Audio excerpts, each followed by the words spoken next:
Welcome to another edition of Louder with Ace. I'm your host, Ace Trump.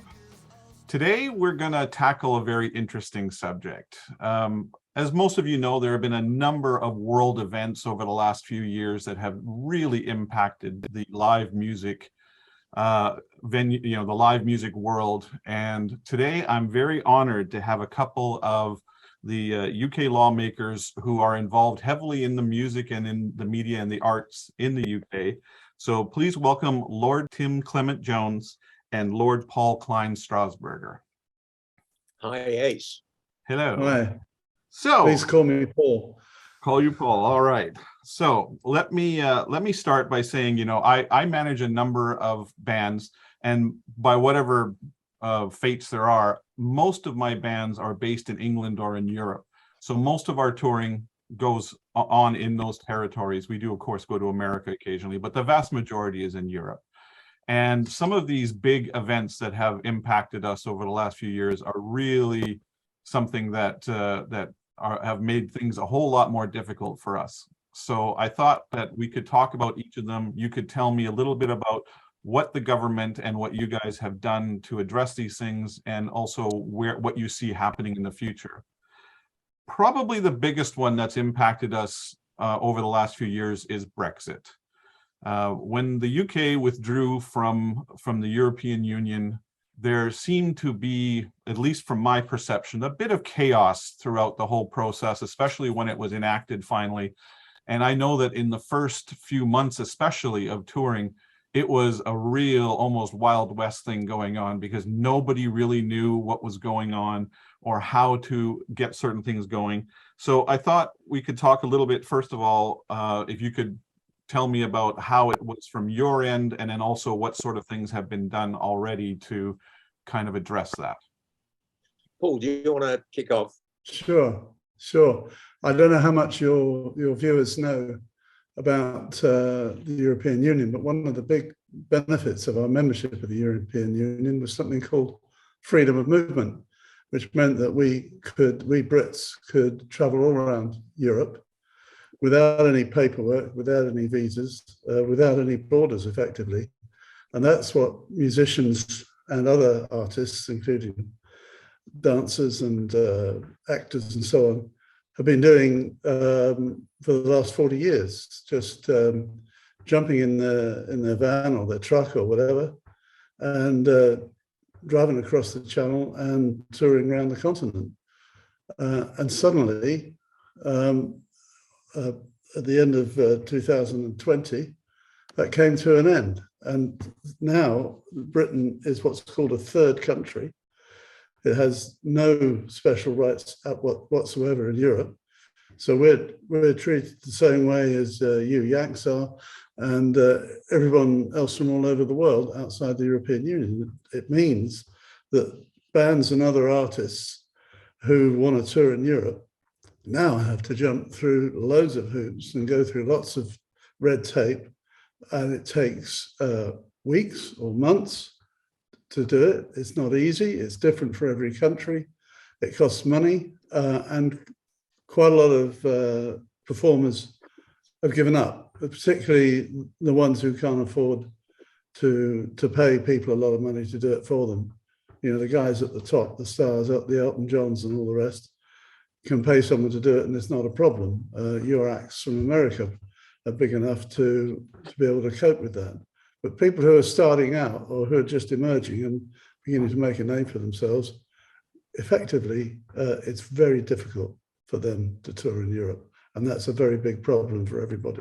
And, it's like, this isn't just a simple thing. This is, a whole range of things: work permit, visa, what's called a CITE certificate, if you've got any ivory in your musical instruments, carnet for the actual musical instruments, so you can transport them. Then there's the merchandise. You need a proof of origin, the merchandise.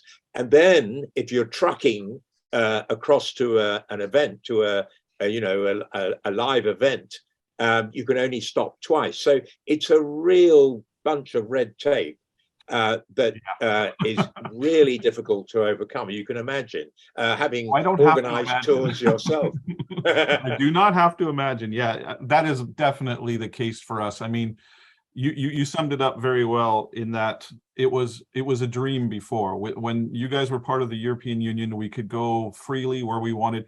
And some of the hoops that we're now having to jump through, you mentioned the carnets, that's particularly one that's a little bit difficult, where we have to list everything from to the point about what we're bringing in and out of the country. And the one area where it becomes the most difficult is, like you said, with the merchandise. Yeah.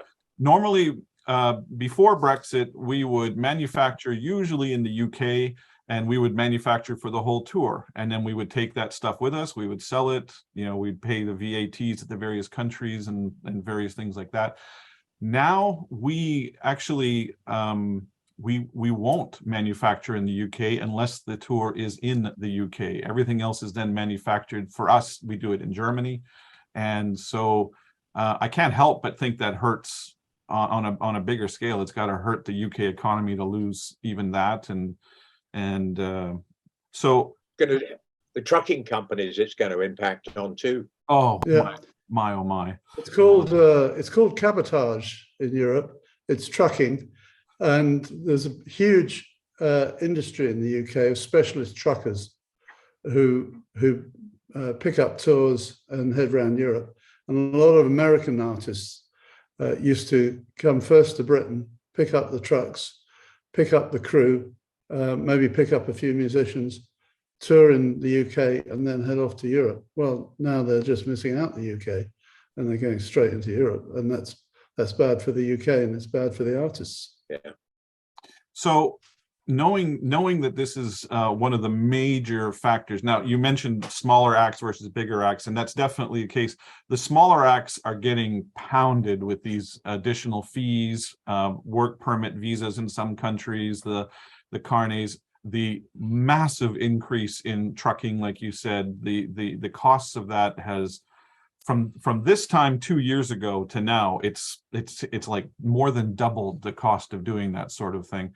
Some people are seeing quadrupled. Yeah, exactly. I mean, there are certain bands who would have been on tour now who have decided to hold off until and hoping that things will improve in the future. I mean, I know that AC/DC was going to do a big European and UK tour, and they put it off until at least 2023 in hopes that it could become more cost effective. Now, I know that there are other factors that have nothing to do with the UK that have affected that. I mean, obviously the conflict in the Ukraine has especially impacted the fuel prices in a lot of areas. Yeah. But as far as the sort of, there doesn't seem to be any sort of agreements in place, even now after Brexit has been enacted for quite a while, between the UK and these other countries. I mean, I've heard it talked about where there was conversations where we were talking about making some kind of waivers for artists so they could travel easier within this context. Is there anything in the works on that, or like where are we at with that? Well, first of all, you need to know that when the UK government and the EU were negotiating the trade deal that we're now working under, the EU offered the UK a cultural waiver for all this stuff, so that anyone involved with culture, musicians, dancers, actors, whatever, wouldn't have to go through all this. Effectively, it would have been pretty well as it was before. But the British government turned it down, unbelievably, they turned it down. So now what they're doing is that the British government is talking to each European country individually, all 27, trying to smooth out the problems. But the trouble is, some countries are more cooperative than others. They're all different. Every one of them is different. And there's also variations within countries. In Belgium, for example, it depends which region you go to, so what paperwork you need. Same's true in Germany. So really, they're just painting over the cracks, but they haven't done anything about the cracks. And currently, there's no prospect of any Europe-wide deal being done. I can't, for the life of me, see why. I mean, the relationship between the British government and the EU is very bad at the moment over various other problems, like in Ireland. And I think this is down the bottom of the queue. Until the other stuff gets sorted, no one's going to turn any attention to this. Yeah. So the outlook is not good. And even if at maximum you're going to get 90 days in a year. So, but quite a lot of the countries are quite a lot lower than that. And as Paul says, some aren't granting any rights at all. I think Sweden is one of them, where there is no arrangement. And then, as I said, you still got all the other aspects, CITES, carnet, merchandise, cabotage, which still constrain you, which adds thousands of pounds onto a tour. And as you said, Ace, I mean, and the smaller bands are finding that impossible, quite frankly. Mm-hmm. This is a huge act of self-harm by the British government. Massive act. I mean, the creative arts in this country are our second largest sector. 1 in 8 companies in the country is involved in the creative arts, and a large number of those are affected by this. I mean, people in music, all types of music, not just pop and rock music, but classical music, dance, theatre and film. The fashion industry is affected by it. For us, it's over £100 billion a year industry that's being smashed by this. And up till now, it's one of the things that Britain has led the world in, is the creative arts.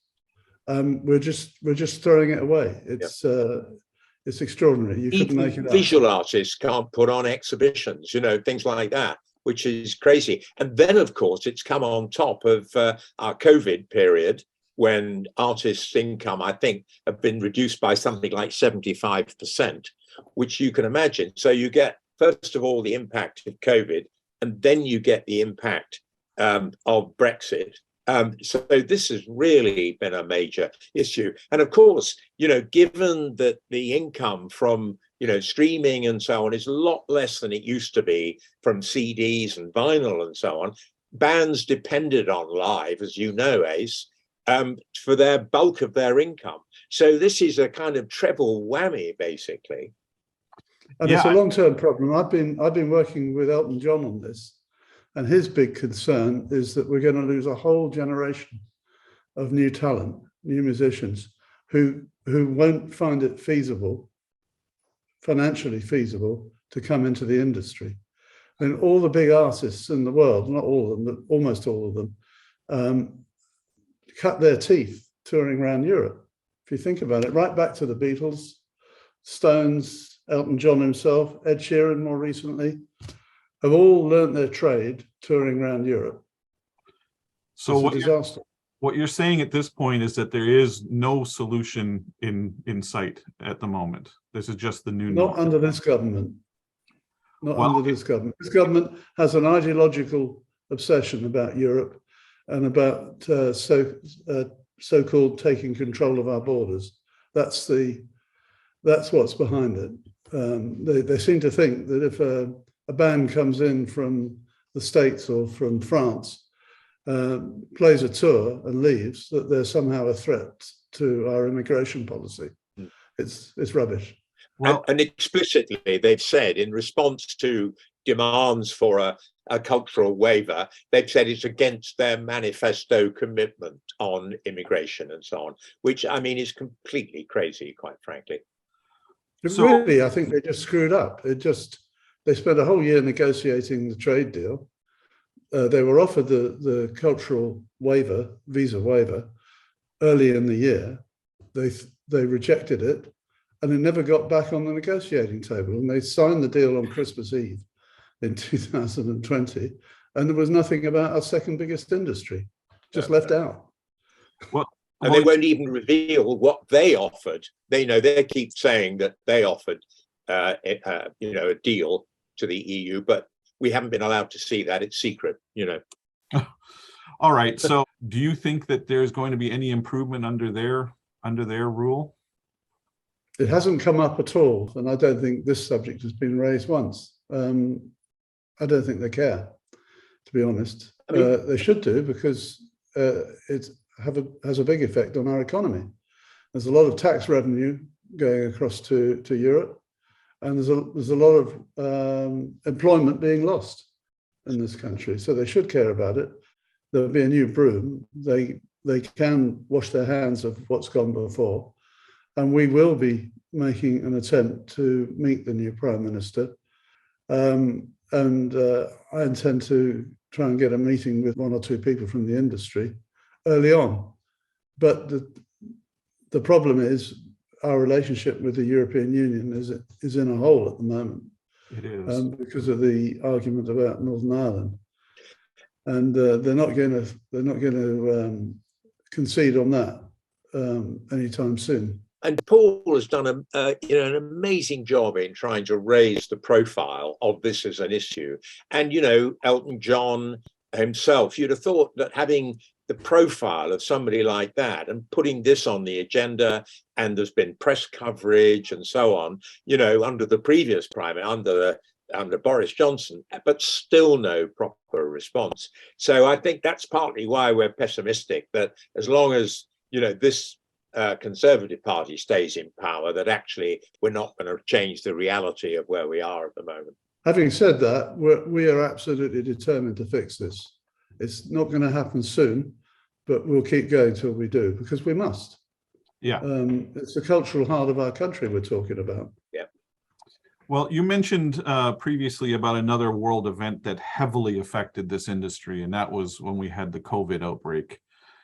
Back in January of 2020, I know from my own point of view, my company, Siren, was looking at projections of our biggest year in our 20-year history. We had some fantastic tours set up, and literally by March, things had completely collapsed. And we were then looking at what was going to be the worst year in our 20-year history.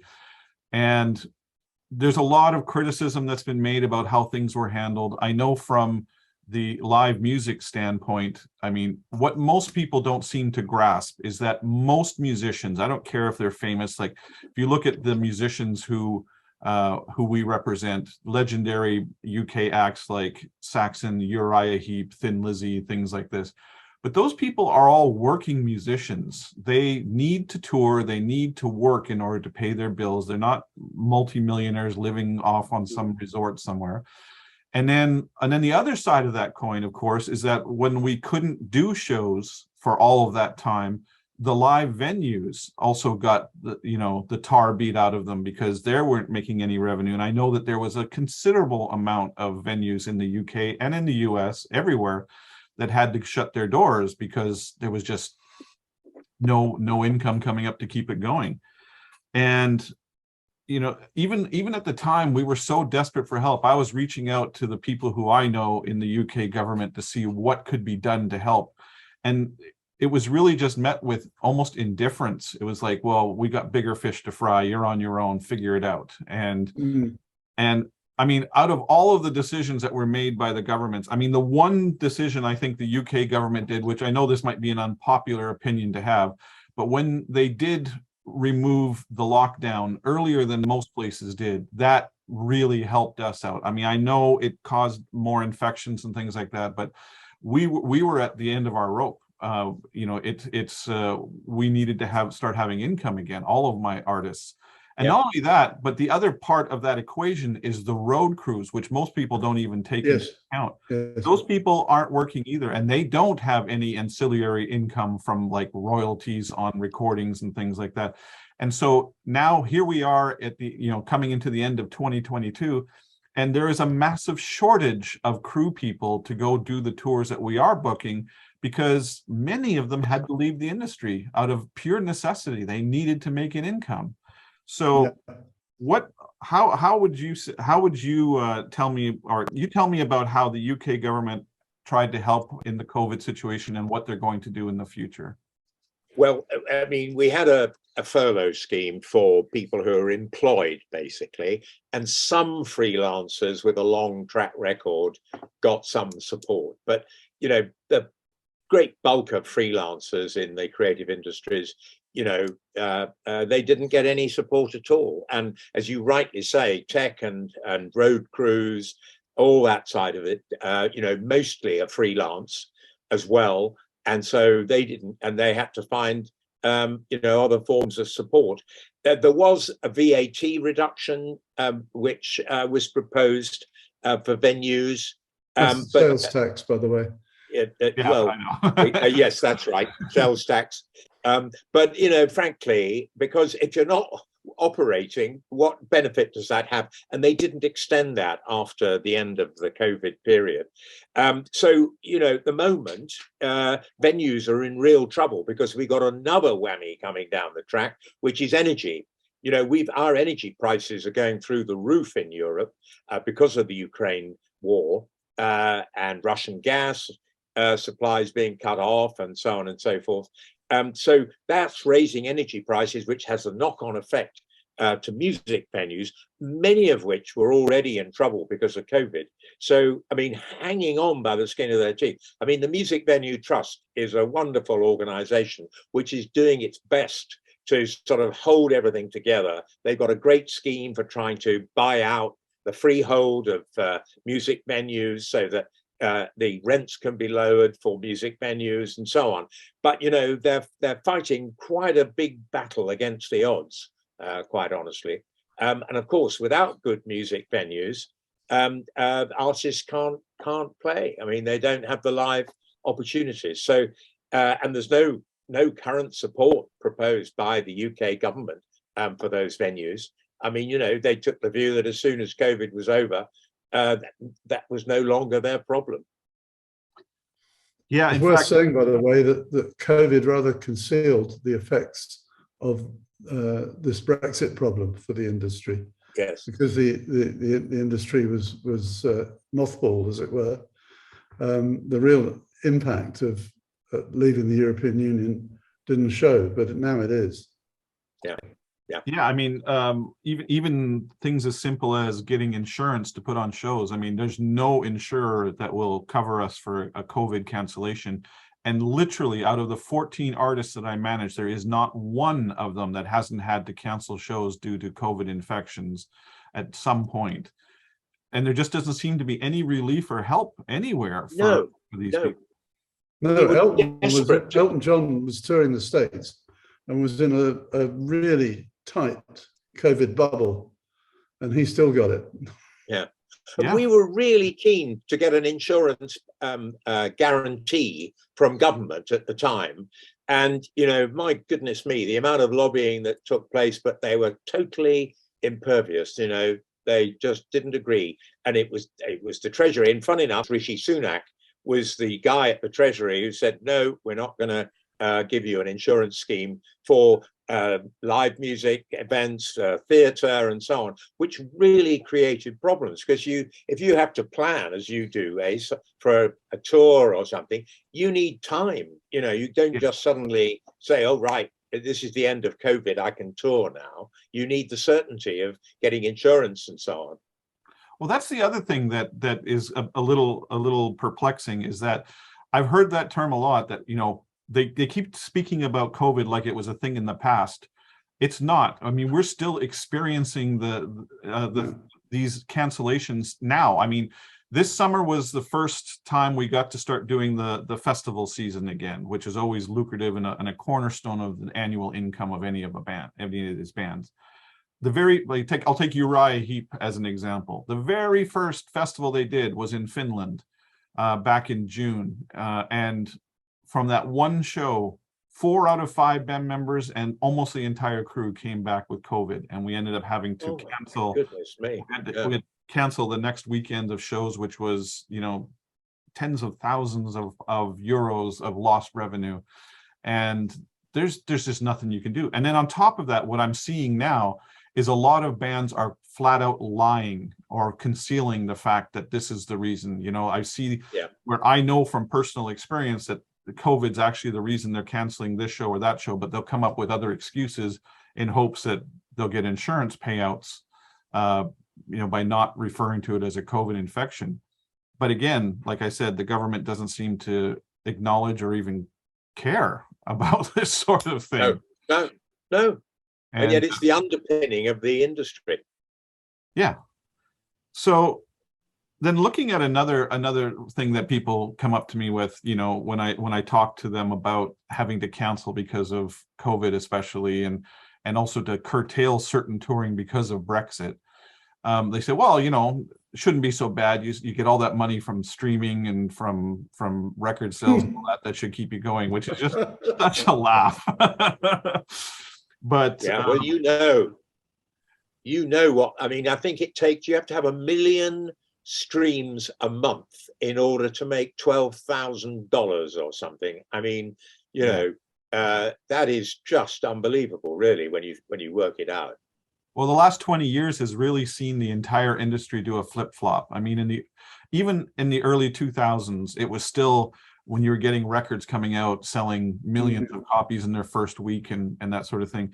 And it used to be that bands would go on tour to promote the record sales. Yeah. Now records have become literally lost leaders. They're a reason for you to go onto the road and actually make money from the touring.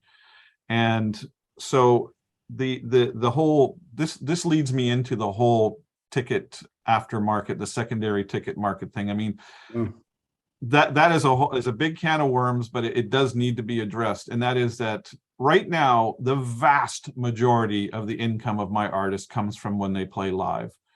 And it's not only annoying, it's just disheartening when you see secondary ticket sellers making 2-3 times what the artist is from a ticket, and that revenue is lost. And also, the basic fact is that the individual music going fan only has X amount of dollars in their entertainment budget. And if they're having to drop $500-600 for a ticket to their favorite band, well, they're not going to have money to buy one for the smaller bands as they come through, and it's really wreaking havoc. I know that the UK has been at the forefront of combating this. I mean, the big headlines about Viagogo and all that sort of thing a little while. Yes. They seem to be back in action again anyway. But yeah, I mean, there have been. Talk to me about this whole thing. Well, as you say, Ace, there's been a lot of action, but at the end of the day, the secondary sellers are still doing what they do, and it's like dragon's teeth. They kind of come back again. But funny enough, bands like Iron Maiden have cracked it, as you probably know, because they insist that you show your credit card with which you purchased the ticket at the door. And I think that that's what bands will have to do: take life in, take things into their own hands effectively. So that it is impossible to trade the ticket on the secondary market, and then the band keeps the revenue from the ticket. I mean, it's pretty galling, isn't it, when you see tickets changing hands for 3 times the face value, and none of that value is going back to the band. I mean, that's the real issue, isn't it? It is. I should tell you, by the way, I should confess here, because when we speak in Parliament, and we have a particular interest in a topic, if we have a personal interest in it, we have to declare it. I'm going to declare to you that I have a personal interest in a company called Dice, which is a British company that's now operating extensively in the States as well. This is a completely ethical ticketing company, does everything on smartphone. It will resell a ticket if you can't get there, for $1 or $2 uplift. And they've now got, they tell me, 70% of the market in New York, and they're spreading out through the States. And I think they're causing a big problem for the secondary ticket agents, and long may they do so. They're good guys. Really, they're very good guys. I've got the T-shirt. Have you? Well, I mean, the problem is bigger than most people realize. I mean, when you even have one of the biggest ticket resellers out there is owned by Ticketmaster themselves. I mean, they seem to funnel. I mean, I don't have proof of this, but it seems obvious to me that they are funneling tickets from their own service into the reseller market in order to mark them up and make a higher price. But a lot of tickets never get to the primary market. A lot of tickets go straight to the secondary market at multiples of their face value. Well, it's this bot aspect, isn't it? The bots buying them up automatically when they become available. You may like to know that Ireland a year or two ago, introduced a new law which made this illegal. And all the downsides, all the disasters that the ticket companies predicted have not happened, and it's going very well. And that could be a model for this country. Well, of course, the Olympics, you know, when we had the Olympics in London in 2012, we had a specific bit of legislation that prevented the resale of Olympic tickets. So, you know, if you have the political will, you can sort these sort of things out. Yeah. Well, but I mean, from what you've said already, it seems that the UK government doesn't consider this a priority and has just kind of shoved it to the side. No, we're going to have to force it on them. All right. So let's take Viagogo as an example. I know that, you know, they got banned from Google and all that stuff, but they seem to be back there now, and they seem to be back in business and doing that. So it doesn't seem to have been very effective. Is there anything that the UK government is in the works with right now in order to combat that even more? Not as far as I know. I mean, we can keep referring people like Viagogo to the Competition and Markets Authority and so on. You know, obviously they've looked in the past. There've been independent inquiries into secondary ticketing and so on. But unless government actually takes this seriously, then I don't think, you know, in the short term, as Paul says, you know, it's up to opposition parties to do something about it or try. But, you know, as you know, Ace, the system in the UK is the government is in charge of the agenda, basically. Yeah, I think there's every chance that we will have a change of government in the next year or two. And that's when all these problems can get looked at. But I do think the Irish model is one to look at.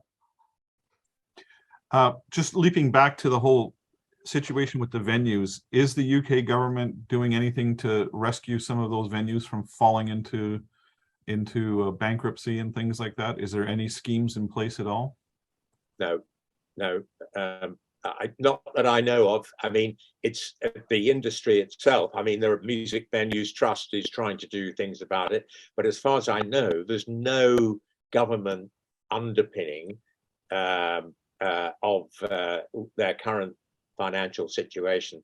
And, you know, in terms of the energy crisis, that's added to the burden of the venues, but the government are going to be far more interested in the ordinary consumer, so to speak. I mean, you know, venues costs have gone up by 300% in energy costs, which is just massive. And that you know, they're going to be in real trouble. And of course, that's true of other hospitality venues as well. It's not just music venues, but, you know, every form of restaurant and other forms of hospitality are affected as well. I mean, you know, the European energy crisis is huge, but of course the key focus for politicians is going to be their voters and trying to give them some support, however limited that may be. You know, at the moment, one of our contenders is saying it's all got to be done by way of tax cuts, you know. Well, many of them don't pay tax, you know, I mean, crazy. Well, okay. If there's one thing that I've learned over my years in the business is that there are a few people who are more motivated than truly rabid music fans. So knowing the sort of laissez-faire attitude the UK government is taking to this whole industry, what do you suggest the average person can do in order to kind of try and move the needle a little closer to where it should be as far as live music? That's very simple. Vote these guys out. Tim and I are both from the Liberal Democrat Party, which has always been a strong supporter of all the arts. Mm-hmm. And we're pushing really, really hard on this one. I'm not saying we're the only people in Parliament that are doing it, but we're leading from the front.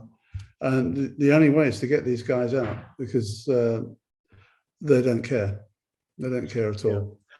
I think the music industry does have to be more assertive. I mean, you know, in midterm, it's all very well for music organizations to, you know, be nice to government and try and get things by consent. But when it comes to a general election, I hope that, you know, some of the organizations like UK Music Venues Trust, they actually put together a kind of music or creative industry manifesto and really go hard on what they want to see and challenge candidates and parties about what they see the future being, and make music, and creative industries much more central to the election. People underestimate the importance of creativity in life. We always talk about, don't we? We talk about education, we talk about health, we talk about the economy. But how many people talk about, if you like, the things in life that really make the difference? And music is one of those things. We've all got great aspects of our lives. We all measure our lives in the music we listen to when we were at different stages in our lives. I know all about quite a bit about the impact of music on dementia sufferers, for instance. It has an amazing impact on people's memories. Even if you don't have dementia or anything like that, it sparks memories. It sparks different feelings, and that's really important. And I think we just have to, in a sense, get more passionate about these things when the time comes. As you can see, Paul and I are pretty fanatical about this kind of thing, but we've got to get others, really motoring when the time comes. I mean, when it comes down to the nitty-gritty, almost every voter likes music of some sort. They're all like different sorts of music, but they're all into music. And when every type of music is under threat under this government, we need to make it pay. Yeah. Oh, I agree 100%. I mean, one of the great positive attributes of my job is there's been so many people that I've encountered over the years who've come to me and told me, this band that you manage or that band, that song got me through a very difficult time in my life, or I was thinking about ending my life and this song kind of changed my mind. And the ability to help people through music is a tremendous factor that I think gets overlooked many times, like you said. Fantastic. Just slipping back to the whole Brexit thing now, I'm somewhat familiar with the reasons why the UK wanted to leave the European Union. Do you foresee a time ever when a negotiation is set forward that makes it a little more advantageous for the UK to re-enter the European Union, or you think that they're just done with that for good? Just to be facetious for a moment, tell your bands to go and live in Tonga, because Tonga has a visa waiver agreement with the European Union the way we should have. Okay. They've got a so much better deal than we have, I tell you. But yeah. As for re-entry, I think not under this government, of course. Under a future government, I think the most we can expect from a Labour government would be re-entry into what we call the single market. So we might become a Norway or something like that. But that brings huge advantages anyway. Yeah. I personally can't see us actually re-entering for a very long time. I think the pound is an issue, because if we re-entered, we'd probably have to agree to go into the euro, and I see that as a stumbling block.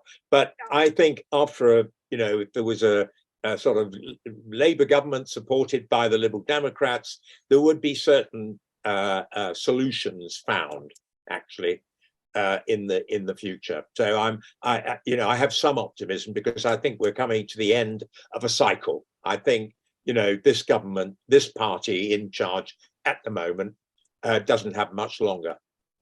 And nobody can see any benefits from Brexit, and the polls now show 60% of the country think it was a mistake to leave the European Union. That being said, as Tim said, it's not that easy to unscramble that particular omelette.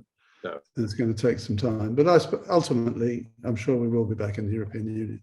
I'm sure I'm simplifying it, but I mean, with what I do for a living for the last 10, 12 years, I've spent probably half of my year in England every year before Brexit or before COVID.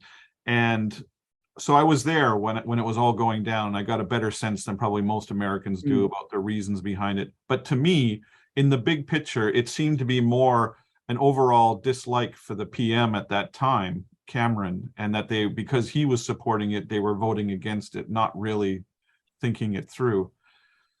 But does this mean now that, if I'm extrapolating from what you've said, that in order to correct this problem as far as the live music industry is, that the UK will have to make individual agreements with each European country? Is that kind of, or is it? No, I don't think so. I think it's possible to make an adjustment, an addendum to the deal it already has with the EU, which does not include anything to do with the creative arts.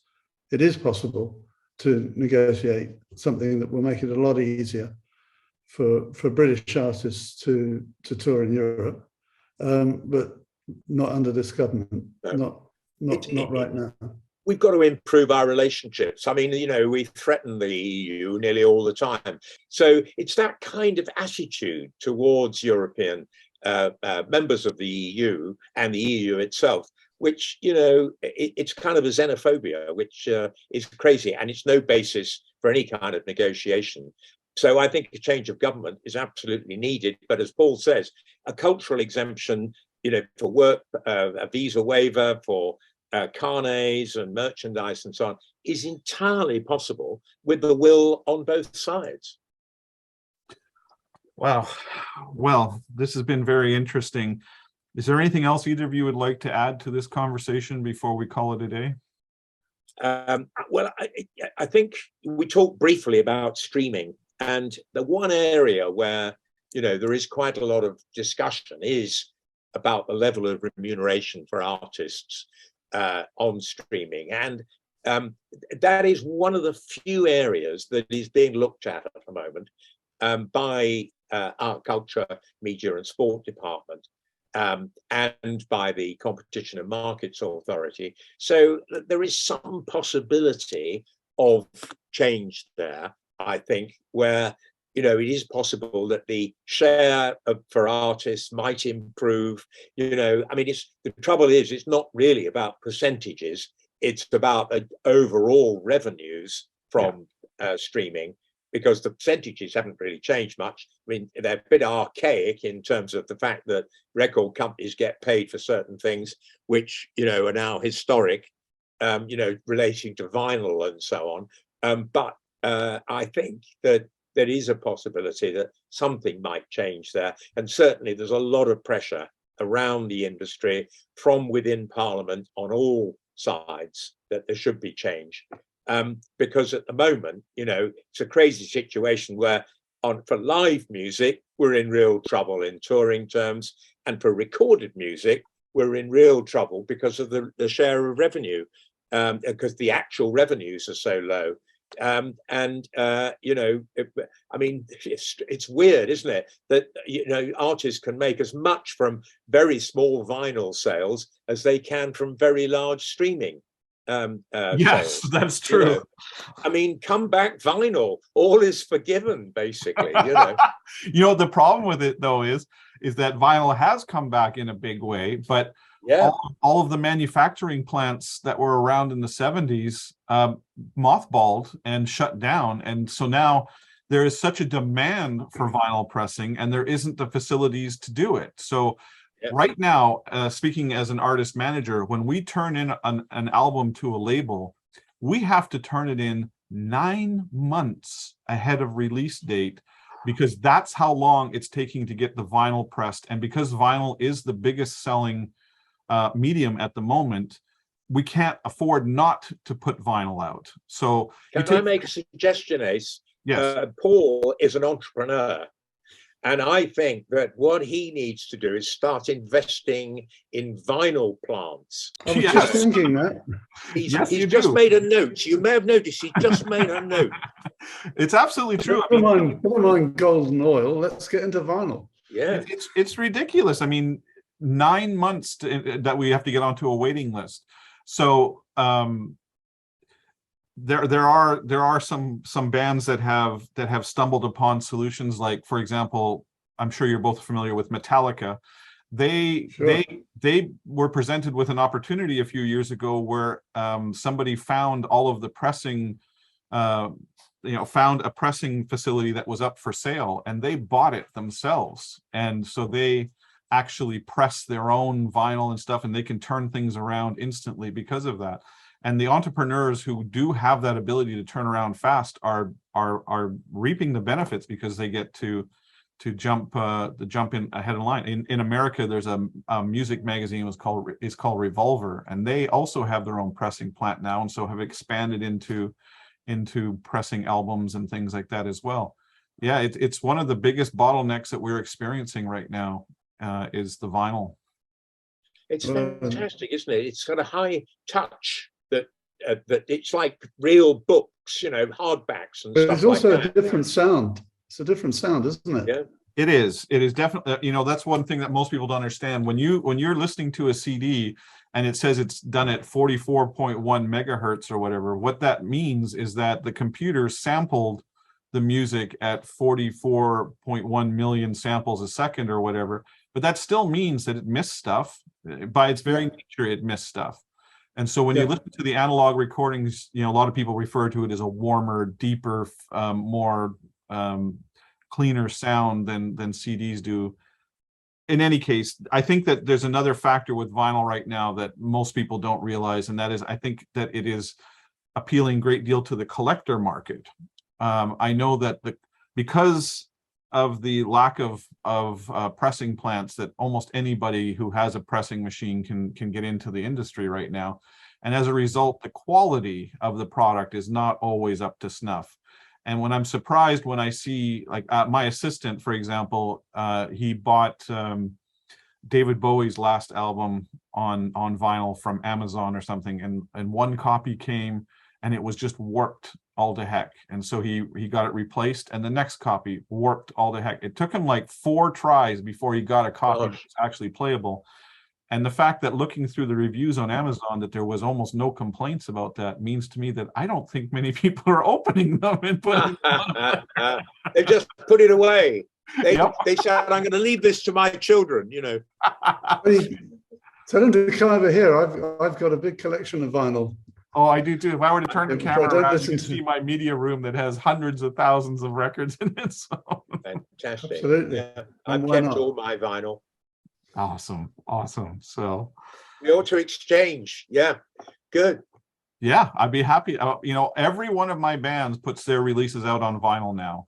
So kudos to the old school and all that sort of thing. I love hearing it. So, and it is definitely the biggest seller. I mean, CDs, the major chains here in America have even stopped stocking CDs because the market is gone for them. They've gone the way of the cassette and the 8-track. Although I say that with cassettes making a comeback now, if you didn't know that. No, I didn't know with all that. with the hiss. Everything. There's just some nostalgia factor, and I've had a number of my artists put out their latest records on cassette as of late. So that's a new thing. Back to the future. Yeah, that's extraordinary. I wouldn't want to go back to the cassette. But I do resent having everything digital that I can't physically pass on to somebody. There's something wonderful about having that artwork on the cover and nice and big, and for me it was reading the credits on the records and learning who was involved and how they did it and all that sort of thing.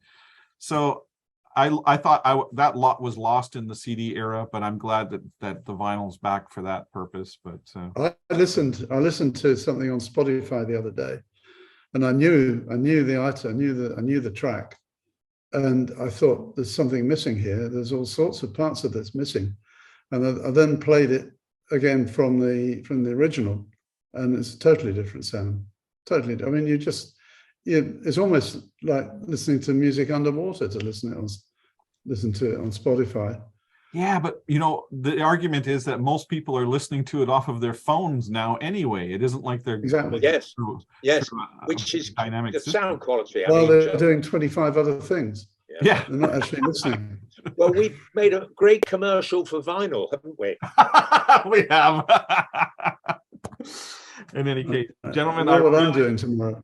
I really enjoyed this conversation. I found it very valuable, and I would, if you ever have any suggestions about what we as artist managers, or even what the fans can do help move this along, because it's crippling us. It's really a bad situation right now, and make sure you come see us when you're in the UK. Yeah, I absolutely will. I absolutely will. All right, I might do the same. Where are you? I missed where you are. I'm living in Los Coast. Angeles at the moment, Okay. but a crazy idea went through my head, but I put it out of my head, which was to go and see Elton John's final American gig, which is in the Hollywood Bowl, I think, in November. well, you should come. I just got to have so much on, I just can't do it. It did go through my head. sounds a great idea. I think so too. Yeah. Oh, I met him once, and he was such a sweetheart to me. So I have a great reverence. And he's still doing the business. He's a fantastic mentor for younger musicians as well, isn't he? I mean, Yeah, you know, he does so much in that way. I know he had a great deal to do with Ed Sheeran. He really helped him a lot. So, and in October, I'm going to Berlin, where my daughter lives, to see Dylan. Bob Dylan. Okay. Okay. I didn't know he was still touring, but he's still on the never-ending tour. He is. I have mixed feelings about Mr. Dylan. I mean, I think he's one of the most genius songwriters that ever walked the planet, but I don't think he should be allowed to sing his own songs. Oh dear. People do. This is a bit like Diana Ross at Glastonbury. Yeah. Which brings that up was a bit of an issue. That brings up one other point that I thought it'd be interesting to get your point of view on. You know, there's been a lot of press here over the last few months about this concept that has finally begun to really manifest itself, and that's dynamic ticket pricing. You know, we had a lot of feedback about the Bruce Springsteen North American tour that happened, and because of the way dynamic ticket pricing went, some of the tickets were going upwards of $4,000 or $5,000 a piece. And there was a lot of kickback about that. Has there been any discussion about that as far as legislation goes? Like, is that an issue with anybody there? It hasn't really come our way, has it? No, maybe you're ahead of the game in the wrong kind of way there, eh? Yeah. The trouble is, all the crap that you have comes our way in the end. Yeah, we'll get it. I'm sure we'll get it. But, you know, it's a bit like our airlines, you know, EasyJet and so on. They have dynamic pricing. Yes. Well, we don't really want that in music, do we? We don't, but that is going to be the way that it's going to be. I mean, I just think that the model works so well for the airlines on both ends of the scale. You know, like if the show is not selling well, that you can liquidate the tickets for whatever reason. And you know, the other thing that's happening to us right now, and this is a COVID related thing, is that even though our shows are selling relatively well, because I think people are just excited about the concept of finally getting to go out and see things again, but we're experiencing as high as 30% no shows to these shows, where people have bought a ticket and they just don't show up. And, you know, a lot of people, when I tell them that, they say, well, what do you care? You know, they bought a ticket and you get your cut, but that's not the case. I mean, the promoter is the one that we got to keep in business, and he makes his money from, you know, the beers they buy and the t-shirts that they buy and the parking fees and all that sort of thing. And if 30% of the people aren't showing up, that means that 30% of the people aren't going to be buying a beer or a hot dog or parking their car. So is that COVID? Is that COVID the issue that they're not turning up, or? I think so. I mean, it's starting to alleviate now that, you know, we're kind of living with live concerts again. But for about the past, up until about maybe 2-3 months ago, we were getting that kind of no shows. And when they were doing research on it, especially Live Nation was looking into it, people had said it's, you know, when push came to shove and it was time to get into the car and go to the show, they kind of said, no, we're not going to do that. No, it's too big a risk. Don't want to get infected or whatever. So I think we've got to hope that goes away when people stop worrying about COVID, which is not yet. No. There's plenty to worry about with COVID. Well, the interesting thing that I think is glossed over in this whole COVID thing is, yes, we seem to now have adapted to it as a society, with it being part of what we're doing. But I mean, I've talked to many virologists who are experts on this subject, and they say that there are at least 50 other viruses that they have been studying in animals that could at any moment make the leap to being transmittable to human beings. And the point being that this should have been a learning situation about what to do and what not to do. And do you feel the government is ready if a new virus were to hit us that we didn't have any defense against right now?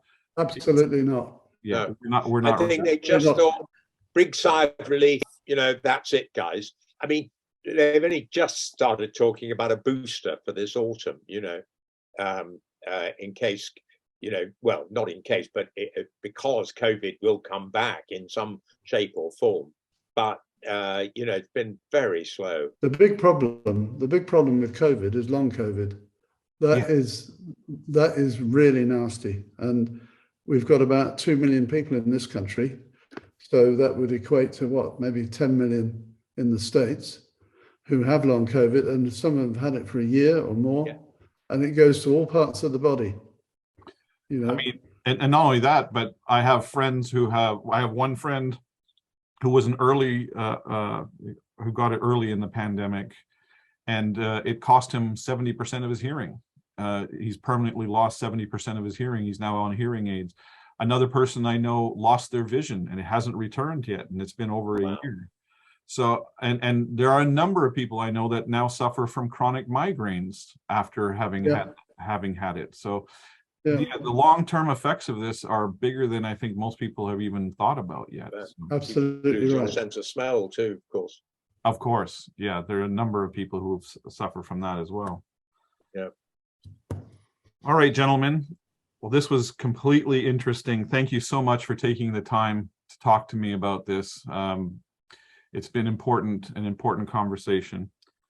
Well, it's good to hear a different perspective from your end as well. You bet. I mean, we've really enjoyed this, Ace, and the fact that you represent so many UK bands, you know what the context that we're operating in, which is great. If there's anything that you have questions about or anything that I can do to help in the future, you have my contact info. We're here to try and make a solution, and we'll work with you any way we can.